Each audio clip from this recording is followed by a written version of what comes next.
take notes or ask me questions. Let me just start out by saying we're going into our 40th year of treatment.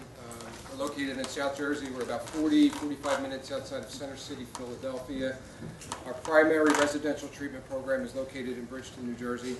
It's a minimum, well, I want to say minimum, it's a 30-day treatment facility. I'm happy to say, since we changed our model back in July, about 95% of our patients are staying. Average length of stay is 30 days, which is really a terrific thing. We also have a men's and women's extended care programs. The men's extended care program is located in Tioga County, Pennsylvania. It's just to give you, well, actually, if you look at your thing, it gives you a snapshot of our treatment center. It's right near Corning, New York, western Pennsylvania. You fly into Elmira. Yes, you do. We'll be going there on Thursday. Good luck. Last time I was kidnapped by the driver there. No kidding. Really? Oh, yeah, that's right. Oh, Yeah. I do remember that. So Yeah, it is. hopefully it doesn't rain because you'll be delayed. Just kidding. But anyway, getting back to it, I want to start with the residential part of it. Our programming is very similar to a lot of you in here as far as the holistic approach. We do, of course, we do the meditation, the mindfulness, the yoga, the EMDR, and brain spotting therapies. But something that I'm pretty proud of because I helped implement it was recently we've implemented the with Dr. McClellan, the Treatment Research Institute out of the University of Pennsylvania, have developed 12-step toolkits. One is for relapse prevention.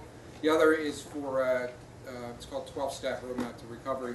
And I was one of the clinicians back in the day, a few years ago, when they were developing this product. I was one of the clinicians that, I guess, tested the product and helped develop it. And and it's completed. We've recently implemented it into our, well, first our primary residence, our 30-day residential programming.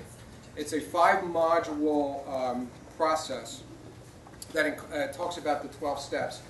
Basically the fellowship of Narcotics Anonymous and Alcoholics Anonymous. I've found that the majority of our patients, and I say 60 to 70%, either have 0 to minimal 12-step experience. So this program is really geared towards them. It's an introduction to not necessarily the 12 steps itself, but the fellowships. It really helps them overcome a lot of the fears that they may come into treatment with. As far as being a cult, what is a sponsor? What is a home group? What different types of meetings are there?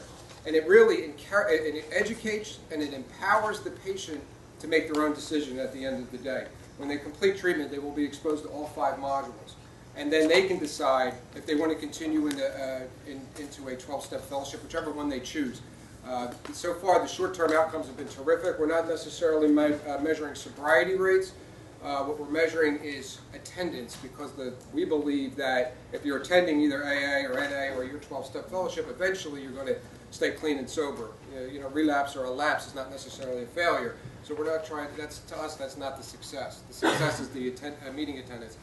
Furthermore, the 12-step toolkit works great with the therapist that has no 12-step experience. So what this does is it gets everybody on the same page with the same curriculum. The patients are all being introduced to the same stuff. So if this therapist does CBT, this one does motivational interviewing, everybody at least that one time a week will be on the same page. I'm training the staff now. I'm doing and been doing, and I struggle a little bit with the therapist that has strong 12-step experience, because they don't want to let the curriculum take its normal track. They want to jump in a lot, so I have to back them off a little bit. But they're getting it. And it's working well all around. We do the same type of toolkit, but we do it on our outpatient services as well. Our 90-day extended program, to me, the way I describe it, is a perfect blend of sober living and extended care with on-site treatment. The patients, we have a model phase where first 30 days they're at a particular level, and it steps down from there. The on-site treatment, meaning they have therapists, they have groups every day, they have individual therapy, we do family sessions.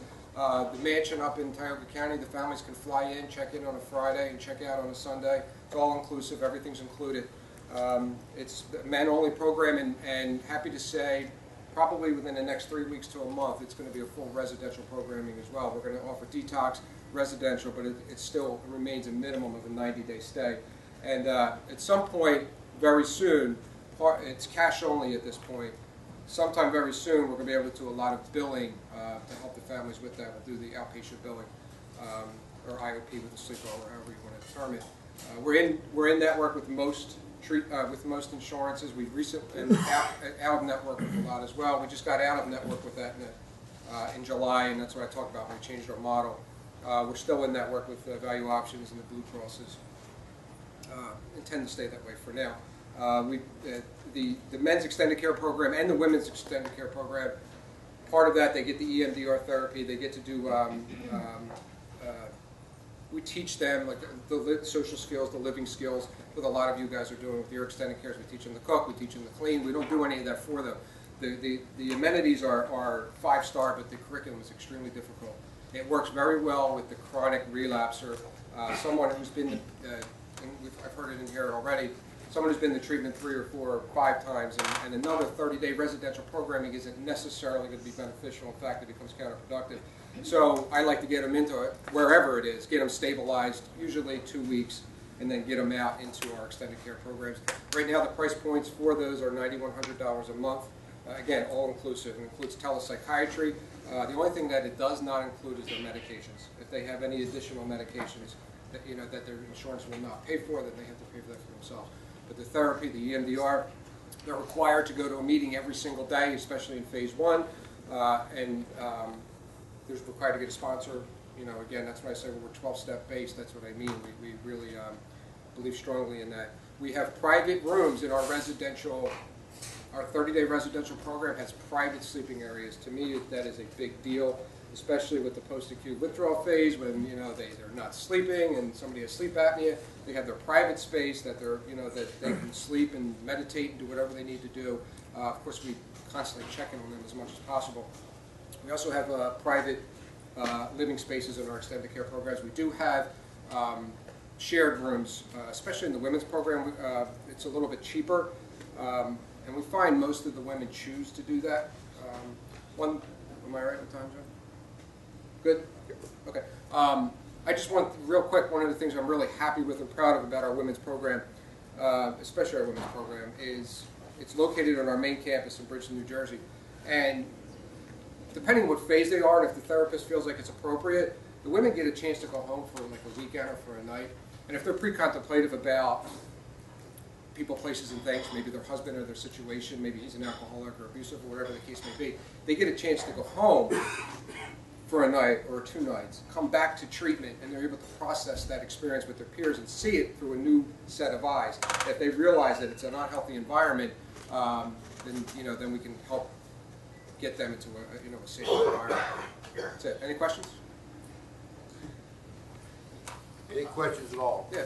I just want to shout out that I visited there, and the folks up there are doing some really innovative things with community, patient community, and also just treatment processes and how they're approaching assessments to, case management. You really need. You're into stealing things like I am. I just want to ditto what Butch just said about the case management. It's absolutely phenomenal there, unlike that I've seen in some other facilities. But I'm very, my nephew is there, so I mean, I send my family members there, so they do amazing work Whole there. families in treatment. Yeah, I've placed quite a few of them. One man show. Yeah. Other question, David, do you have one? Yeah, I just wanted to say, if anybody didn't catch the piece that was put up on the Wall Street Journal.com, that Ed Deal put up after a long period of abusive behavior by an insurer, please check it out.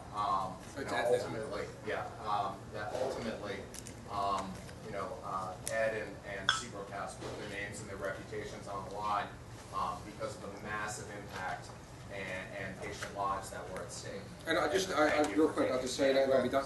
The reason we did that, we were in network with that, and that 18 to 26-year-old opiate addict that was coming in were being discriminated against at an alarming rate. They were coming in, they were seeking treatment, and the Aetna at that time was saying, no, you're not medically necessary. We don't deem it medically necessary for you to get treatment. And they were sending these kids home. And what they were doing to me was unbelievable. to me was unbelievable. The families would call them and they would start suggesting Suboxone doctors for them to start going to. And the patients are in our rooms crying, I'm abusing Suboxone, I don't want to do that. And they were sending them home and sending them home. We were no longer going to enable that practice. So we said, we're done. Good for you. All right.